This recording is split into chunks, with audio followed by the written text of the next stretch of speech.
आज की वीडियो में हम चर्चा करेंगे BA second year third same के हिस्ट्री के क्वेश्चन पेपर पर। ये तो एमडी यूनिवर्सिटी का है, लेकिन सभी यूनिवर्सिटी का पेपर पैटर्न सेम है। यही सिलेबस है, हिस्ट्री ऑफ इंडिया फ्रॉम 1707 से लेकर 1947 तक। और बाई चांस आपको बहुत अच्छे से पता होगा, चेक कर लेना सिलेबस। मेरे अकॉर्डिंग सभी का सेम होना चाहिए। सीबीएलयू का चेंज हो गया है तो वो स्टूडेंट्स चेक कर लें।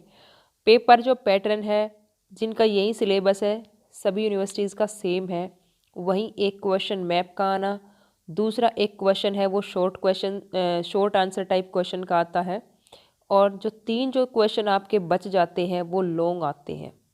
तो मैप का होता है वो भी लॉन्ग आता है, लेकिन उसमें कुछ लिखना पड़ता है और कुछ मैप में हम शो करते हैं। इस तरह से चलो एक बार पढ़ते हैं, उसके बाद चीज़ें और भी क्लियर हो जाती हैं। देखते हैं कौन सा क्वेश्चन कैसे आएगा। इन चीज़ों को पढ़ लेना चाहिए एक बार। ये जो नोट दे रखा, प्रत्येक इकाई में एक प्रश्न चुनते हुए, इकाई 1 है उससे भी एक प्रश्न चुनना है, इकाई 2 से भी, इकाई 3 से भी।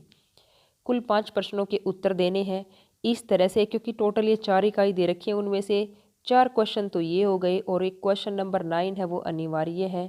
क्वेश्चन नंबर 9 है वो छोटे आंसर का दे रखा है। सभी प्रश्नों के अंक समान है। सभी क्वेश्चंस 16-16 नंबर के हैं। टोटल 5 क्वेश्चन आपको अटैम्प्ट करने हैं और 16 80 मार्क्स के हो गए टोटल आपका जो पेपर है वो। फर्स्ट है बक्सर के युद्ध के कारण, घटनाएं व परिणामों का उल्लेख करें। बक्सर के युद्ध के बारे में बताना है। इसको आप ऐसे डिवाइड कर सकते हैं, पता नहीं आपको किस तरह से अटेम्प्ट करना आता है, पेपर मुझे नहीं पता।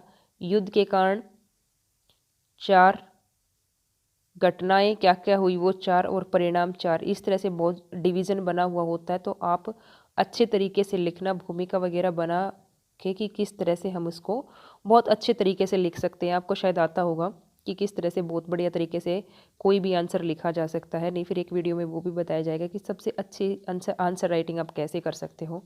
सेकंड क्वेश्चन है 1857 की क्रांति की असफलता के कारण व परिणामों का वर्णन कीजिए। इसमें हम सबसे पहले 1857 की क्रांति की भूमिका के बारे में लिख देंगे कि ये तब तब हुई, कुछ और चीज़ें बताएंगे इससे रिलेटेड।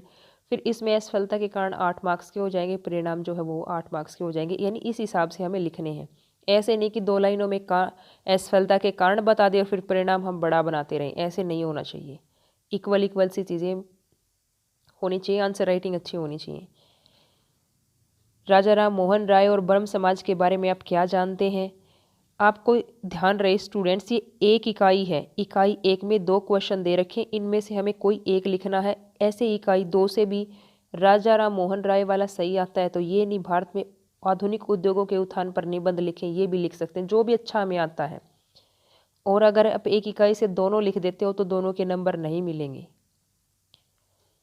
19वीं सदी में भारतीय राष्ट्रवाद के उदय और विकास के कारणों का विवेचन कीजिए। इसके ऑप्शन में है 1935 के एक्ट के उदय होने के कारण, धाराएं, गुण व दोषों की चर्चा कीजिए। क्वेश्चन नंबर 6 तक तो थे ऐसे थ्योरी वाले कह लो। और अब क्वेश्चन नंबर 7 और जो 8 है वो है मैप के। भारत के रेखांकित मानचित्र पर 1857 ईस्वी की क्रांति के प्रमुख स्थल दर्शाइए और व्याख्या भी कीजिए। प्रमुख जो स्थल दर्शाने हैं, जैसे आपने 1857 में दिखा दिया मेरठ, तो उसके बारे में लिखना है। बैरकपुर दिखा दिया, उसके बारे में लिखना है। कानपुर दिखा दिया, लखनऊ दिखा दिया, उन सभी के बारे में उनकी व्याख्या भी करनी है। तो इस हिसाब से करें कि 8 नंबर का आप मैप में दिखाएं और उनकी 8 की यहाँ पे व्याख्या करें। इतने अच्छे तरीके से प्रिपेयर करें आप अपने मैप को। भारत में रेखांकित मानचित्र पर सामाजिक धार्मिक आंदोलन के केंद्र दिखाइए तथा एक व्याख्या भी कीजिए। इनकी व्याख्या भी करनी है। स्थल दिखा दिए और 1857 की क्रांति के बारे में जैसे दिखाया था, इसी तरह से सामाजिक धार्मिक आंदोलन चले थे और उनके बारे में भी जो आपने मैप में दिखाया, उनको इतने अच्छे तरीके से उनकी व्याख्या कीजिए कि वो सारी चीज़ें एक दूसरे से रिलेट करती मिलें।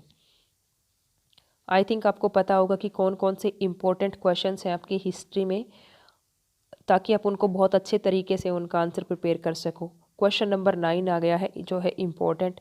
लघु उत्तरीय प्रश्न, छोटे छोटे, यानी इनमें से प्रत्येक क्वेश्चन है वो 2 नंबर का है और टोटल 8 आपको लिखने हैं। 16 मार्क्स का हो गया ये। महाराजा रणजीत सिंह की मृत्यु कब हुई? इसमें सिर्फ एक डेट लिख दोगे तो उससे 2 नंबर नहीं आएंगे, थोड़ा सा 1-2 लाइन का लिखना। रामकृष्ण मिशन की स्थापना किसने की? बंगाल का विभाजन कब रद्द किया गया? करो या मरो का नारा किसने दिया? पूना समझौता कब हुआ? जापान ने रूस को कब पराजित किया? पाकिस्तान प्रस्ताव कब पास किया गया? और लास्ट क्वेश्चन है, गदर पार्टी की स्थापना कब हुई? ये सारे इम्पोर्टेंट आपके छोटे क्वेश्चंस थे, ये भी शायद आपने प्रिपेयर कर रखे होंगे, तो अच्छे से लर्न करना। ये पेपर पैटर्न है आपके हिस्ट्री का BA 3rd सेम